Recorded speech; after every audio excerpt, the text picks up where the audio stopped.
இப்போ நம்ம ChatGPT LLM use பண்ணி ஒரு சின்ன வெப் அப்ளிகேஷன் உருவாக்க போறோம். நான் டைப் பண்ண prompt I need this application in HTML. Enter குடுத்தேன். பார்ப்போம். ChatGPT நமக்காக அந்த அப்ளிகேஷனை பில்ட் பண்ணுதா? பாருங்க. நம்ம AI டெவலப்பர் வேலை செய்ய ஆரம்பிச்சிட்டாரு. விஷயம் என்னன்னா, ChatGPT சொல்றது, இந்த கோடை காப்பி பண்ணி ஒரு HTML ஃபைல்ல பேஸ்ட் பண்ணி ப்ரௌசர்ல ஓப்பன் பண்ணுங்க.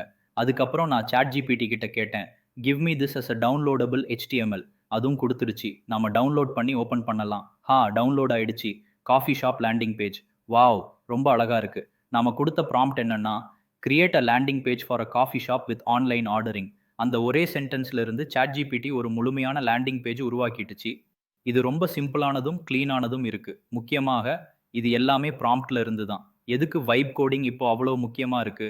ட்ரெடிஷனல் டெவலப்மெண்ட்ல நம்ம புரோகிராமிங் லாங்குவேஜ் கத்தணும். அது மாதங்கள், வருஷங்கள் எடுத்துக்கெடுக்கும்.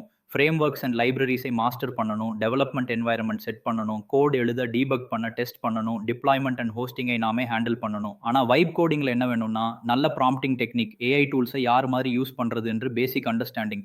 கன்வர்சேஷனல் டெவலப்மெண்ட் மூலம் இட்டரேட் பண்றதுல பிராக்டிஸ் ஒரு ஐடியாவிலிருந்து ஒரு ஒர்க்கிங் ஆப் வரைக்கும். ப்ராம்ப்ட் மட்டும் போதும். பில்ட் பண்றதிலிருந்து டிப்ளாய்மென்ட் வரைக்கும் அனைத்தையும் AI டூல்ஸ் தான் கையாளும்.